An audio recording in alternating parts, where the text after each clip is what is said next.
शहीद वीर बाघा जतीन बालेश्वर रे तांकर शेष निश्वास त्याग करते। देशुआ पोखरी ठारे जितेबाला ब्रिटिश सरकार विरोध में से संग्राम आरंभ करते। परवर्ती समय तांकु बालेश्वर अणा जाइथिला। सेठी से गुरुतर होगा पर बालेश्वर वर्तमान जो रही बारबाटी बालिका उच्च विद्यालय सेठी सेतेबेले हॉस्पिटल थिला बालेश्वर हॉस्पिटल आप देखिपे। ये हूँ से फलक जो लिखाई बाघा जतीनकर जो बालेश्वर रे तांकर ब्रिटिश संगे युद्ध होता। प्रथम देशुआ पोखरी युद्ध होता। परवर्ती समय जितेबाला से गुरुतर होते हॉस्पिटल को अणा जाइथिला। आपण देखिपे 10 सेप्टेम्बर 1915 मसीह से हॉस्पिटल रे तांकर देह त्याग करथिले।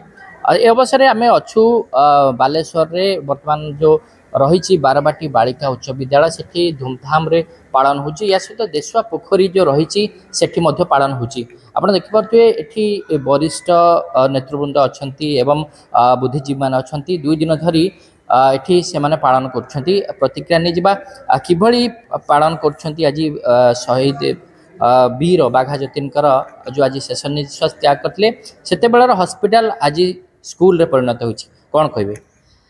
जय जगन्नाथ। आज आम पाई गोटे गर्वर दिन कहीं आज शहीद बाघा जतीन आज सी चिर अमर कहीं प्रत्येक ओडिया हृदय रे सी आज बसवास करिसंती। तांकर स्मृति को आज मन पकाइबा आज तांकर 109तम श्राद्धवार्षिकर आमर समस्त जनसाधारण तरफ मु मीना महांती भक्तिपूर्ण श्रद्धांजलि ज्ञापन करुच्ची। जहा ये विगत दिन जहाँ कि गोटे हॉस्पिटल थिला शहीद बाघा जतीन एठी तांकर देह त्याग करथिले। देश पाई से निजको उत्सर्गित करथिले। परिप्रेक्षीर किछि दिन परे ता गोटे स्कूल परिणत होइतिला। आज बारबाटी बालिका स्कूल नाम रे ये जगह परिचित होउची। आमे आगो को समाज को गोटे मेसेज दबा। ये जो शहीद आज देश पाई से बलिदान देइथिले। आज जन समाज आज जो आमर युवपीढ़ी छात्र पीढ़ी समस्ते आगे आसतु। शहीद बाघा जतीन को भलिया हृदय नहीं समाजर दिग्दर्शन दियंतु।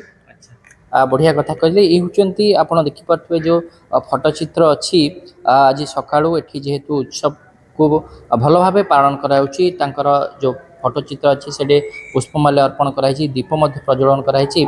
आई हूँ से स्कूल जो स्कूल की सेतेबेले हॉस्पिटल थिला हेडक्वार्टर हॉस्पिटल थिला बालेश्वर आउ सेठी आपण देखिपे यही जो बेड रही दीप लगा जाइए। वर्तमान जो 5 जन रही 4 जन रही जो साथी से साथी भितर एठी ही यही जगार ही बाघा जतीन शेष निश्वास त्याग करते। जितेबले ब्रिटिश को गुली रे मरबे नहीं ता पूर्वर गुली रे जितेबले गुरुतर होते निजे निजे निजर सलाइन को छिड़े देते एवं परवर्ती समय से मृत्यु घटला। आउ ये थिला सेतेबेलेर तांकर बेड थिला जो बेड रे कि से मृत्यु सह संग्राम करथिले। आउ जन अछंती आपन को के न्यूज तरफ रु आपन को स्वागत करछि। किभली पालन होछि आपन एठी कोन कहिबे शहीद बाघा जतीन अंको विषय रे कोन जानिछथि आपन? जय जगन्नाथ। मु प्रदीप कुमार दे एडवोकेट। इटा अतीत रे थिला गोटे हॉस्पिटल। इटी हॉस्पिटल सामना रे थिला सीडीएम को हेडक्वार्टर। इटी सीडीएम मध्य रहउतिले। आउ एटा हॉस्पिटल सेतेबेले समय रो इठी पाखापाखी लोक बहुत उपकृत होउतिले। तेणु शहीद बाघा जतीन जेतेबेले तांकर शेष निश्वास त्याग करतिले तांकर बेड थिला इटा एठी से शेष निश्वास त्याग करतिले।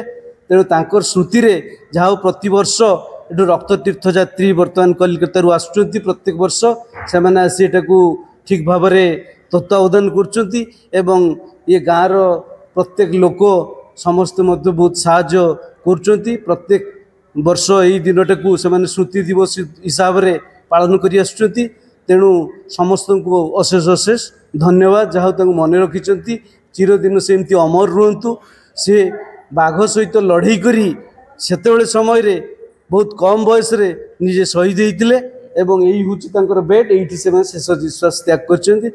निश्चय भाव शुणुले बाघा जतीन यही स्थान रे शेष निश्वास त्याग करते। ये देखुवा এই जो मूर्ति प्रतिमूर्ति देखुं ये हूँ बाघा जतीन शहीद बाघा जतीन प्रतिमूर्ति जेहेतु यही स्थान में शेष निश्वास त्याग करते से समस्त लोक ए बाबद उजागर करने संग्राम बाबद जनवाई बालेश्वर विभिन्न संगठन पक्षर एभली उद्यम होची मन पकाइवाई एवं युवक मान आगामी पीढ़ी युवक मान दिग्दर्शन देवाई से प्रेरणा देवाई तांकर जो स्मृति रही से स्मृति को उत्सव सहकार पालन करा कह बालेश्वर जिले में प्रतिवर्ष 2 दिन धरी पालन हुए देशुआ पोखर रे पालन होची बारबाटी हाईस्कल रे मध्य पालन होची ये हूँ जो प्रतिमूर्ति पाखे जो दीप प्रज्वलन होची यही स्थान ही शहीद बाघा जतीन शेष निश्वास त्याग करते तेणु से अमर आत्मा को मन पकाइवाई एवं चिर स्मरणीय करने जो भली उद्यम होची आमे मध्य के न्यूज ओडिशा पक्षर श्रद्धांजलि जनाऊँ। बालेश्वर आशुतोष मल्लिक, के न्यूज ओडिशा।